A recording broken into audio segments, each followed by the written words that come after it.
Assalamualaikum warahmatullahi wabarakatuh. Nama saya Dina Walina dengan NIM 24310101004. Di sini saya akan menjelaskan tentang perkembangan kognitif dan bahasa peserta didik, yaitu tentang perkembangan bahasa. Di mana materi ini dibagi menjadi 4 pokok pembahasan. Yang pertama, apa itu bahasa, yang kedua, bagaimana bahasa berkembang, yang ketiga, pengaruh biologis dan lingkungan terhadap perkembangan bahasa, yang keempat, bahasa dan kognisi. Pembahasan yang pertama yaitu apa itu bahasa?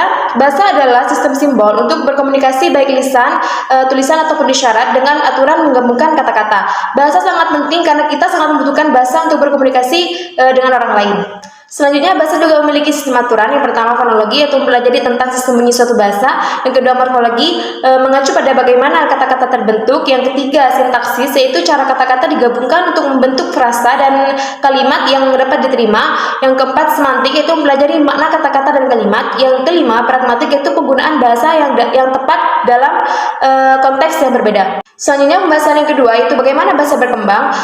Itu adalah 4 tahap perkembangan. Yang pertama, perkembangan bahasa di masa bayi. Perkembangan pada masa bayi dimulai dengan kelahiran, yaitu menangis. Di umur 2-4 bulan bayi sudah bisa mulai berdebat. Di umur 5 bulan bayi sudah bisa memahami kata pertama. Di umur 6 bulan bayi sudah bisa babbling atau mengoceh. Di umur 7-11 bulan bayi sudah bisa berubah dari yang bisa dengar semua bunyi jadi hanya peka sama bunyi bahasa yang sering mereka dengar. Ya, di umur 8-12 bulan bayi sudah bisa menggunakan gerakan seperti menunjuk, melambai dan lain sebagainya. Di umur 13 bulan bayi sudah bisa mengucapkan kata pertama. Di umur 18 bulan bayi sudah bisa meningkatkan kosakata. Ini disebut dengan lonjakan kosakata. Di umur 18-24 bulan bayi sudah bisa menggunakan ucapan 2 kata. Selanjutnya, perkembangan bahasa pada anak usia dini. Yang pertama, anak usia 2-3 tahun mulai menggabungkan 3-5 kata. Yang kedua, perkembangan fonologi dan morfologinya meningkat. Anak-anak makin mahir mengucapkan bunyi dan memahami bentuk serta arti kata. Yang ketiga, perubahan sintaksis, yaitu mereka belajar membuat pertanyaan dengan struktur yang benar. Yang keempat, perubahan semantik, yaitu kosakata meningkat pesat. Yang kelima, kemajuan dalam pragmatik, yaitu mereka sudah mulai paham aturan sopan santun dalam berbahasa.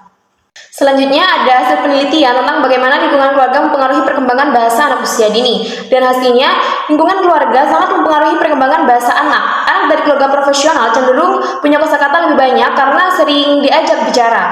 Kualitas bahasa ibu dan pola asuh juga berpengaruh besar. Meski anak dari keluarga kurang mampu, punya tantangan, mereka tetap bisa berkembang dengan lingkungan yang tepat. Selanjutnya, perkembangan bahasa pada masa kecil, tengah, dan akhir. Pada tahap ini, yang pertama, anak bisa bicara tentang hal yang tidak terlihat atau tidak ada di sekitarnya. Yang kedua, kesadaran metalinguistiknya meningkat. Anak mulai paham bahwa bahasa bisa dipikirkan dan dibicarakan. Yang ketiga, anak belajar banyak kata baru dengan cepat. Yang keempat, anak mulai bisa membuat kalimat panjang dan kompleks dengan struktur yang benar. Yang kelima, anak mulai belajar menulis kata-kata dengan kalimat sendiri. Dan yang terakhir, perkembangan bahasa pada masa remaja. Yang pertama, anak-anak mulai menggunakan kata-kata yang lebih tepat dan bervariasi. Yang kedua, anak bisa mengenali peran kata dalam kalimat seperti subjek, predika, dan objek. Yang ketiga, cara berbicara anak jadi lebih sopan, teratur, dan sesuai dengan situasi. Yang keempat, anak mulai menangkap makna kiasan, lelucon, atau karya sastra. Yang kelima, tulisan anak menjadi lebih rapi, terstruktur, dan bermakna. Yang ketiga, pengaruh biologis dan lingkungan. Yang pertama, pengaruh biologis dalam perkembangan bahasa. Bahasa membantu manusia berpikir, berkomunikasi, dan bekerja sama sehingga bisa bertahan hidup lebih baik daripada hewan. Yang kedua, otak kiri mengolah bahasa, yaitu area Broca mengatur kemampuan berbicara, area Wernicke memahami kata dan kalimat. Yang ketiga, anak sudah punya alat bawaan dalam otak atau LED untuk mempelajari bahasa sejak lahir. Selanjutnya, pengaruh lingkungan terhadap perkembangan bahasa. Yang pertama, orang dewasa membantu anak belajar bahasa dengan yang pertama berbicara langsung kepada anak, yang kedua membetulkan dan memperjelas ucapan anak dengan cara yang positif, yang ketiga menambah detail pada ucapan anak untuk memperkaya pemahaman dan kosakata, yang keempat mengajari anak nama-nama benda untuk memperluas kosakata mereka. Selanjutnya, lingkungan rumah berpengaruh. Jadi rumah dengan banyak percakapan mempercepat perkembangan bahasa anak. Yang terakhir, orang tua berbicara tentang hal yang menarik perhatian bayi. Jadi itu bisa membuat bayi lebih fokus dan tertarik belajar bahasa. Yang ketiga, pandangan interaksionis bahasa. Pandangan interaksionis bahasa menyebut bahwa bahasa berkembang karena gabungan faktor alami L.A.D. Chomsky dan lingkungan L.E.S.S. Brunner. Artinya, anak punya kemampuan bawaan untuk belajar bahasa, tapi juga butuh interaksi sosial untuk mengembangkannya. Yang terakhir, bahasa dan kognisi. Pengertian bahasa sudah saya jelaskan di awal, dan selanjutnya pengertian kognisi. Apa itu kognisi? Kognisi adalah proses mental saat kita berpikir, mengingat, belajar, dan memahami informasi. Selanjutnya, hubungan bahasa dan kognisi. Jadi yang pertama, saling ketergantungan. Jadi bahasa dan cara berpikir anak berkembang bersama dan saling mempengaruhi. Yang kedua, bahasa sebagai sistem kognitif. Jadi bahasa bukan cuma alat bicara, tapi juga bagian dan cara berpikir anak.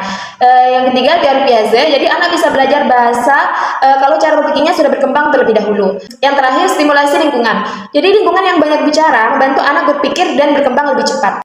Dan yang terakhir, ada contoh kasus seperti Helen Keller dan anak-anak yang terisolasi menunjukkan bahwa tanpa bahasa, kemampuan berpikir dan berinteraksi anak semakin terbatas. Sekian pemaparan materi dari saya. Terima kasih. Wassalamualaikum warahmatullahi wabarakatuh.